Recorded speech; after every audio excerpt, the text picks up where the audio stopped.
Hello dear students, आप सबका बहुत बहुत स्वागत है आपके अपने चैनल टॉपर्स फैक्ट्री में। और आज इस वीडियो में हम अपने अध्याय विद्युत रसायन को कंटिन्यू करने जा रहे हैं। आज के इस वीडियो में बच्चों हम समझेंगे विद्युत रासायनिक श्रेणी, या जिसे हम कहते हैं क्रियाशीलता श्रेणी। तो देखिए, इसके पहले के वीडियो में मैंने आप लोगों को हाइड्रोजन इलेक्ट्रोड क्या होता था ये समझा दिया। हाइड्रोजन इलेक्ट्रोड का उपयोग हम क्यों करते हैं बच्चों? किसी दूसरे इलेक्ट्रोड का मानक अपचयन विभव ज्ञात करने में। हाइड्रोजन इलेक्ट्रोड की मदद से मैं किसी दूसरे इलेक्ट्रोड का मानक अपचयन विभव ज्ञात कर सकता हूं। तो हुआ क्या, हमने हाइड्रोजन इलेक्ट्रोड की मदद से अलग अलग इलेक्ट्रोडों के मानक अपचयन विभव का मान ज्ञात किया। फिर से ध्यान से सुनिए, हाइड्रोजन इलेक्ट्रोड की मदद से दूसरे इलेक्ट्रोडों का, दूसरी धातुओं के इलेक्ट्रोडों का मानक अपचयन विभव ज्ञात किया और उसके बढ़ते या घटते क्रम में हमने एक श्रेणी बनाई, जिसे हम क्या कहते हैं बच्चों? विद्युत रासायनिक श्रेणी, या इसे हम क्रियाशीलता श्रेणी भी कहते हैं। तो सबसे पहले इसकी परिभाषा आप ध्यान से सुन लीजिए, अपने नोटबुक में नोट कर लीजिएगा कि हाइड्रोजन इलेक्ट्रोड की मदद से अलग अलग इलेक्ट्रोडों के मानक अपचयन विभव का मान ज्ञात करके उनके बढ़ते या घटते क्रम में जो श्रेणी प्राप्त होती है, यानी कि मानक अपचयन विभव को हमने बढ़ते क्रम में या घटते क्रम में अरेंज करके, व्यवस्थित करके जो श्रेणी बनाई, वही क्या कहलाती बच्चों? विद्युत रासायनिक श्रेणी। तो चलिए, ये श्रेणी क्या होती है वो भी मैं आपको बताता हूं। परिभाषा आप लोग एक बार फिर से सुन लीजिए। विभिन्न इलेक्ट्रोडों के मानक अपचयन विभव के मानों को बढ़ते या घटते क्रम में व्यवस्थित करने पर जो श्रेणी प्राप्त होती है, उसे हम विद्युत रासायनिक श्रेणी या क्रियाशीलता श्रेणी कहते हैं। बात नंबर 1। अब यह श्रेणी है क्या, इसे याद रखने के लिए मैं आपको एक छोटा सा तरीका बता रहा हूं। इसको याद रखने के लिए आप ध्यान रखना, लेके काना ममजिंटल छाप। क्या याद रखोगे बच्चों? लेके काना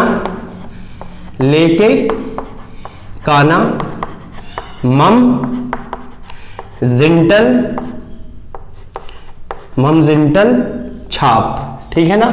ये यहां पर साइड में लिख दे रहा हूं, आप नोटबुक में पूरा नीचे ही लिखेंगे, अब यहां क्योंकि जगह नहीं है। लेके काना ममजिंटल छाप, ये आपको याद रखना है। तो देखिए, ले से क्या होगा? लिथियम, ठीक है ना? ले से क्या होगा बच्चों? लिथियम। के से आएगा के यानी कि पोटेशियम। Ca से होगा Ca यानी कैल्शियम। Na तो Na ही होता है, सोडियम। Ma से आएगा बच्चों यहाँ मैग्नीशियम। A से होगा एल्यूमिनियम। फिर Ma से आएगा मैंगनीज। Z से जिंक। I से होगा आयरन। आयरन का सिंबल होता है बच्चों Fe। आयरन को हम Fe से प्रदर्शित करते हैं। N से होगा बच्चों क्या? निकल, Ni। T से होगा टिन। टिन का सिंबल होता है Sn। और L से होगा लेड। लेड होता है क्या? Pb।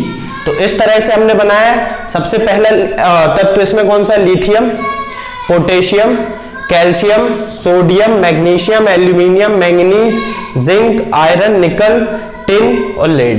ये हमने तत्वों को व्यवस्थित किया इनके मानक अपचयन विभव के। यह जो श्रेणी बनी है बच्चों, यह बनी है मानक अपचयन विभव के बढ़ते क्रम में, ठीक है ना? कुछ बुक्स में हो सकता है घटते क्रम में भी बना दे, कोई दिक्कत नहीं, लेकिन ज्यादातर आपको देखने को मिलेगा बढ़ते क्रम में यह श्रेणी बनाई जाती है। दूसरी बात, अलग अलग बुक में आप देखेंगे कुछ तत्वों को लिया है, कुछ ही में, किसी में कुछ तत्वों को नहीं लिया है, ठीक है ना? तो उससे परेशान मत होइए, आपके लिए इतने तत्व याद रखना काफी है, इसके द्वारा ही हमारा काम हो जाएगा। चलिए, तो सबसे ऊपर है lithium, potassium, calcium, sodium, magnesium, aluminium, manganese, zinc, iron, निकल, टिन और लेड। इतने हो गए। फिर यहां बच्चों आपको याद रखना पड़ेगा, यहां आएगा क्या? H। H मतलब होता है हाइड्रोजन। अब हाइड्रोजन क्या है? इस विद्युत रासायनिक श्रेणी का जो बेस है वो हाइड्रोजन है, यानी कि यह हाइड्रोजन को बेस लेकर ही बनाई गई है। जो तत्व हाइड्रोजन से पहले यानी हाइड्रोजन के ऊपर आ रहे हैं वो हाइड्रोजन से अधिक क्रियाशील हैं, उनकी क्रियाशीलता हाइड्रोजन से अधिक है। और जो तत्व हाइड्रोजन के नीचे आएंगे अभी, वो उनकी क्रियाशीलता हाइड्रोजन से कम होगी, ठीक है ना? तो यहां पर C से क्या आएगा बच्चों? कॉपर। H से Hg यानी कि मरकरी। A से होगा Ag यानी कि सिल्वर। फिर होगा Au यानी कि गोल्ड। और P से होगा Pt यानी कि प्लेटिनम। अब देखिए एक बात और मैं बता दूं, आप अलग अलग बुक में देखोगे, किसी में प्लेटिनम ऊपर गोल्ड नीचे, तो इतना आपको दिमाग लगाने की जरूरत नहीं है। यह श्रेणी हमें एक थोड़ा बहुत आइडिया बस देती है कि कौन अधिक क्रियाशील है, कौन कम क्रियाशील, बाकी इतना ज्यादा हमें डेप्थ में सोचने की जरूरत नहीं होती। तो देखिए हमने क्या बोला, यह श्रेणी बनाई जिसमें हमने बेस किसको बनाया बच्चों, हाइड्रोजन। हाइड्रोजन आप भी जानते हैं एक क्या है, अधातु है, अधातु है, और बाकी सारे देख सकते हैं आप क्या है, धातु है। तो इन धातुओं को हमने हाइड्रोजन से कंपेयर किया। जो हाइड्रोजन के ऊपर आए हैं, आप जब इसे एक के ऊपर एक लिखेंगे फिर इसके नीचे हाइड्रोजन आएगा, फिर नीचे ही आएंगे, तो जो हाइड्रोजन के ऊपर आए हैं ये तत्व हाइड्रोजन से अधिक क्रियाशील हैं और इनको हम बहुत अधिक क्रियाशील धातुओं में गिनते हैं। फिर जो तत्व हाइड्रोजन के नीचे आए हैं वह बहुत कम क्रियाशील हैं, उनको हम कम क्रियाशील धातुओं में गिनते हैं। जिनमें से ये जो तीन हैं तो इनको बच्चों हम अक्रिय धातु बोलते हैं, यानी कि ये धातु बहुत कम क्रियाएं करती हैं। तो अक्रिय धातु कभी पूछ लिया जाए तो ध्यान रखना, इन तीनों को हम अक्रिय धातु कहते हैं। तो यह श्रेणी कैसे बनाई गई है, जब हम श्रेणी में ऊपर से नीचे जा रहे हैं तो क्या हो रहा है बच्चों, मानक अपचयन विभव का मान कम हो रहा है। क्या हो रहा है, मानक अपचयन विभव कम हो रहा है, बढ़ रहा है, ठीक है ना। मानक अपचयन विभव बढ़ रहा है, बढ़ते क्रम में ये हमने श्रेणी बनाई है। यानी कि मानक अपचयन विभव सबसे कम किसका है, लिथियम का। फिर जैसे जैसे नीचे जाते जाएंगे मानक अपचयन विभव बढ़ते जाएगा और प्लेटिनम का मानक अपचयन विभव सबसे अधिक हो जाएगा। या मानक अपचयन विभव बढ़ रहा है ऊपर से नीचे जाने में, यानी मानक ऑक्सीकरण विभव क्या होगा बच्चों, कम होगा। तो मैं बोल सकता हूं या मानक ऑक्सीकरण विभव क्या हो रहा है, कम हो रहा है, ठीक है ना। तो हम बोल सकते हैं यह जो श्रेणी हमने बनाई है यह हमें कैसे मिली है, जब हमने अलग अलग तत्वों के मानक अपचयन विभव को बढ़ते क्रम में व्यवस्थित किया। बढ़ते क्रम मतलब कम वाला, फिर ज्यादा ज्यादा ज्यादा और ज्यादा, तो बढ़ते क्रम में व्यवस्थित किया तो यह श्रेणी प्राप्त हुई है, जिसे हम क्रियाशीलता या विद्युत रासायनिक श्रेणी कहते हैं। ऊपर की धातु जो है इसका मानक अपचयन विभव सबसे कम है, जबकि आखिरी वाली धातु का मानक अपचयन विभव सबसे अधिक है। अब मानक अपचयन विभव कम है, इसका यह भी मतलब होता है कि मानक ऑक्सीकरण विभव अधिक होगा, और इसका मानक अपचयन विभव अधिक है मतलब दूसरा मतलब यह भी होता है कि मानक अपचयन विभव कम होगा। आती इतनी बात समझ में, चलिए बहुत सही। तो फिर देखिए आप, इससे हमें कुछ चीजें और सीखने को मिलती। चलिए अगर मैं आपसे बोलूं मानक अपचयन विभव इसका हम देखें तो सबसे कम है, लिथियम का मानक अपचयन विभव सबसे कम है, इसका क्या मतलब है। मानक अपचयन विभव कम होना बच्चों ये इस बात को दर्शाता है कि इसकी अपचयन की प्रवृत्ति नहीं है। इस बात को दर्शाता है कि इसकी अपचयन की प्रवृत्ति नहीं है, बल्कि इसकी प्रवृत्ति है ऑक्सीकरण की, लेकिन हम जबरदस्ती इससे अपचयन करवा रहे हैं। मतलब ये खुद का क्या करवाना चाहता है, ऑक्सीकरण, और दूसरे का क्या करेगा ये अपचयन, यानी कि एक अच्छा अपचायक होगा। समझ रहे हैं, फिर से ध्यान सुनिए। इसका मानक अपचयन विभव कम है, यह इस बात को दर्शाता है कि मानक अपचयन विभव कम होना मतलब इसका अपचयन का स्वभाव नहीं है, ये खुद का अपचयन नहीं होने देना चाहता, ये तो खुद का क्या होने देना चाहता है, ऑक्सीकरण। और जब यह खुद का ऑक्सीकरण होने देना चाहेगा तो दूसरे का क्या करेगा, ये अपचयन, मतलब यह क्या होगा, अपचायक। यानी कि ऊपर वाले जो तत्व हैं ये क्या है बच्चों, ध्यान रखेंगे आप, प्रबल अपचायक है, ठीक है ना। ये क्या है, प्रबल अपचायक। जबकि जैसे जैसे नीचे जा रहे हैं तो अपचायक गुण कम होते जा रहा है और ऑक्सीकारक गुण बढ़ते जाएगा। यानी नीचे जाते जाएंगे तो हम देखेंगे यहां पर मानक अपचयन विभव बहुत अधिक है। इसका मतलब क्या है, इनका मानक अपचयन विभव बहुत अधिक है, यानी इनका अपचयन का स्वभाव है। ये खुद का क्या करवाएंगे, अपचयन, और दूसरे का क्या करेंगे, ये ऑक्सीकरण। और जब ये दूसरे का ऑक्सीकरण करेंगे तो ये अच्छे क्या कहलाएंगे बच्चों, प्रबल ऑक्सीकारक। यहां लिख देता हूं मैं, ये क्या होंगे, प्रबल ऑक्सीकारक। तो ये बातें आपको समझ में आनी चाहिए कि ऑक्सीकारक क्या होता है और अपचायक क्या होता है। जो खुद का अपचयन करे और दूसरे का ऑक्सीकरण कराए ऑक्सीकारक, और जो खुद का ऑक्सीकरण करे दूसरे का अपचयन कराए वो अपचायक। तो हमारा लिथियम एक बहुत प्रबल अपचायक है, इसके नीचे जाते हैं तो अपचायक गुण कम होता है। वैसे तो धातुएं, ये जो ऊपर की धातुएं ये अच्छे अपचायक माने जाते हैं, लेकिन ये अच्छे अपचायक नहीं होते हैं, बल्कि ये प्रबल ऑक्सीकारक होते हैं। ठीक है ना, तो इसे नोट करिए, फिर मैं इसके बारे में कुछ और बातें आपसे करता हूं। तो चलिए, विद्युत रासायनिक श्रेणी को समझने के बाद अब हम देखते हैं कि मानक अपचयन विभव का जो मान है उसका भौतिक महत्व क्या है, यानी कि उससे हम क्या बता सकते हैं। हम बहुत सारी चीजें बता सकते हैं जो आपके बहुत काम आने वाली हैं, बहुत ध्यान से समझिए।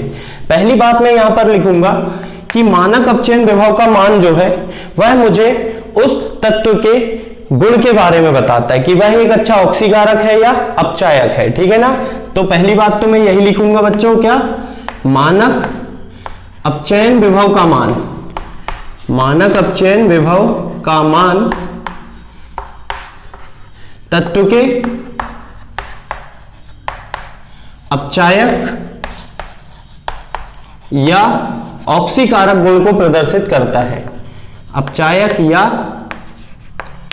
ऑक्सीकारक गुण को प्रदर्शित करता है। ठीक है ना, कैसे समझते हैं हम, ऑक्सीकारक गुण को प्रदर्शित करता है।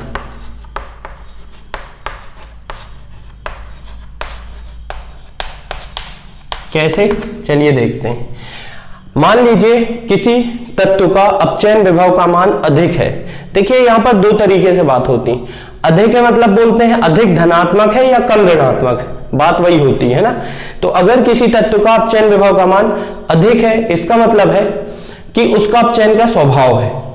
देखिए जैसा आपका स्वभाव होगा ना, तो वैसा आप अच्छे से करेंगे वो काम, यानी आप धनात्मक होंगे उसके लिए। जैसे मान लीजिए एक बच्चा जिसका पढ़ाई में मन ही नहीं लग रहा, घर वाले जबरदस्ती पढ़वा रहे हैं, तो वो अच्छा पढ़ पाएगा क्या? नहीं, तो भी वो पढ़ेगा तो माइनस ही कहलाएगा। लेकिन वह अच्छा सिंगर है और उसे सिंगिंग करवाई जाए तो वो प्लस में जाएगा। तो वैसे ही है, अगर अपचयन विभव प्लस में है यानी ज्यादा है, यानी उसका अपचयन का स्वभाव है। कौन सा स्वभाव बच्चों? अपचयन का स्वभाव है। तो अगर अपचयन विभव का मान, मानक अपचयन विभव का मान अधिक है, मतलब उसका स्वभाव अपचयन क्या है, और जब स्वभाव उसका अपचयन का है तो उसका खुद का क्या होगा? अपचयन, और वो दूसरे का क्या कराएगा? ऑक्सीकरण, और वह एक अच्छा अपचायक होगा। ठीक है ना, तो अगला पॉइंट मैं यही लिखूंगा, मानक अपचयन विभव का मान, मानक अपचयन विभव का मान अधिक धनात्मक हो तो, अधिक धनात्मक मतलब क्या होगा आप समझ गए होंगे, अधिक होगा, सीधी सी बात है ना, या कम ऋणात्मक होगा। अधिक धनात्मक हो तो देखिए लास्ट में मैं बहुत अच्छा पॉइंट आपको इससे रिलेटेड बताऊंगा जो आपको एग्जाम में बहुत काम आएगा। मानक अपचयन विभव का मान अधिक धनात्मक हो तो क्या होगा? उसका अपचयन का ही स्वभाव होगा और उसका खुद का अपचयन होगा, वह दूसरे का ऑक्सीकरण करके ऑक्सीकारक कहलाएगा। वह एक प्रबल ऑक्सीकारक होगा। क्या होगा बच्चों? प्रबल ऑक्सीकारक होगा। ठीक है ना, चलिए दूसरी बात, अगर मानक अपचयन विभव का मान अधिक ऋणात्मक है, अधिक ऋणात्मक है मतलब कम है। अब मानक अपचयन विभव का मान कम है, इसका मतलब उसका स्वभाव अपचयन का नहीं था, हम जबरदस्ती उससे वो काम करा रहे हैं। मतलब उसका स्वभाव तो था ऑक्सीकरण का, यानी वह खुद का क्या कराएगा? ऑक्सीकरण, और दूसरे का कराएगा अपचयन, और वह क्या होगा बच्चों? एक प्रबल अपचायक होगा। ठीक है ना, तो मानक अपचयन विभव का, मानक अपचयन विभव का मान अधिक ऋणात्मक हो तो, या कम हो तो, सीधे ये भी बोल सकते हैं हम, अधिक ऋणात्मक हो तो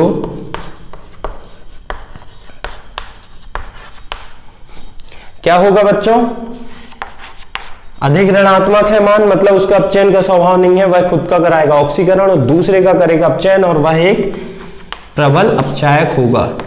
वह एक प्रबल अपचायक होगा। ठीक है ना, तो इस तरीके से हम बता सकते हैं कि अपचायक कौन अच्छा है, कौन अच्छा ऑक्सीकारक है। जिसका अपचयन विभव अधिक है वह एक अच्छा ऑक्सीकारक है, जिसका अपचयन विभव कम है वह एक अच्छा अपचायक है। ठीक है ना, बहुत आसान, याद रखना, एक बार फिर से सुनिए। जिसका अपचयन विभव, मानक अपचयन विभव अधिक है मतलब वह एक अच्छा ऑक्सीकारक है, और जिसका मानक अपचयन विभव कम है मतलब वह एक अच्छा अपचायक है। ठीक है, चलिए अब कई बार होता क्या है, आपको मानक अपचयन विभव का मान दिया रहता है और पूछता है कि कैथोड कौन बनेगा और एनोड कौन, यानी आपको सेल पहचानना होता है। तो ये भी ध्यान रखना, अगर मानक अपचयन विभव अधिक है, जिसका मान लो दो आपको दिया हुआ है, दोनों में से पहचानना कैथोड कौन बनेगा और एनोड कौन बनेगा। तो मानक अपचयन विभव किसी का अधिक है, यानी कि उसमें कौन सी प्रक्रिया होगी बच्चों, अपचयन की, और अपचयन जिसमें होता है वह कैथोड बनता है। तो आप समझ जाना वह क्या बनेगा, कैथोड। यानी दो अगर इलेक्ट्रोड होंगे तो कैथोड एनोड पहचानना बहुत आसान। जिसका मानक अपचयन विभव अधिक है वह कैथोड, और जिसका मानक अपचयन विभव कम है, मानक अपचयन विभव कम है, वह क्या बनेगा बच्चों, एनोड। ठीक है ना, तो इस तरह से हम बहुत आसानी से कैथोड और एनोड भी पहचान सकते हैं। मान लीजिए जिंक है, जैसे उदाहरण के लिए बता रहा हूं मैं, जैसे लिखा आपके सामने E0 Zn2+ से Zn, ये दिया हुआ आपको -0.76 वोल्ट। दूसरा है बच्चों आपके पास E0 Cu2+ से Cu, ये है आपके पास +0.34 वोल्ट। ठीक है ना, तो इस तरीके से आपको मान दिए गए। अब आपको पहचानना कैथोड कौन है और एनोड कौन है, बहुत आसान।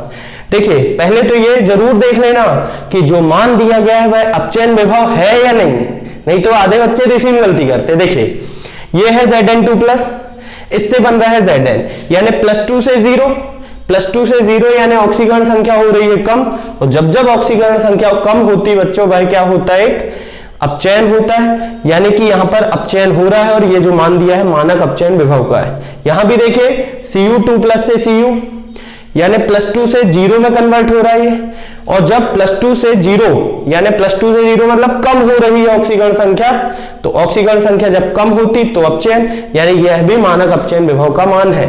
अगर उल्टा लिखा रहता ना तो पहले आप क्या देखते, अगर उल्टा लिखा रहता तो वह ऑक्सीकरण विभव होता, फिर उससे आप अपचयन विभव निकालते। कैसे निकालते, चिन्ह बदल देते आप, तो उसका अपचयन विभव हो जाते। यानी हर हाल में कंपेयर करने के लिए हम पहले निकालेंगे क्या, अपचयन विभव। अगर ऑक्सीकरण विभव भी दिया है तो उसको आप चिन्ह बदल के अपचयन विभव में बदलिए। अगर मान लीजिए कुछ नहीं लिखा है कि ऑक्सीकरण हो रहा है या अपचयन हो रहा है, तो फिर तो आप अपचयन ही लेकर के चलेंगे। अगर प्रश्न में कभी ऐसा मिल जाए कि उसमें ऑक्सीकरण या अपचयन कुछ लिखा ही नहीं है तो हम अपचयन विभव ही लेकर के चलते। ये बात आप नोट कर लीजिए कि यदि प्रश्न में कुछ ना दिया जाए तो हम उसे अपचयन विभव ही लेकर के चलते हैं। चलिए अब बताइए एनोड कौन और कैथोड कौन, हम आसानी से बता सकते हैं। देखिए इसका अपचयन विभव धन 0.34 वोल्ट, इसका अपचयन विभव -0.76 वोल्ट। अपचयन विभव है किसका ज्यादा, मानक अपचयन विभव कॉपर का ज्यादा है, तो कॉपर का अपचयन विभव ज्यादा है मतलब इसका स्वभाव अपचयन का है, और जिसका स्वभाव अपचयन का होता है बच्चों वह क्या बनता है, कैथोड, यानी ये बनेगा कैथोड। और इसका अपचयन विभव कम है यानी ये बनेगा एनोड। तो बस कभी भी कोई सेल दे दिया जाए अब आप आसानी से पहचान सकते हैं, जिसका मानक अपचयन विभव अधिक होगा वह कैथोड, और जिसका अपचयन विभव कम होगा वह एनोड का काम करेगा। आती बात समझ में, तो ये सारी बातें आप नोट कर लीजिए।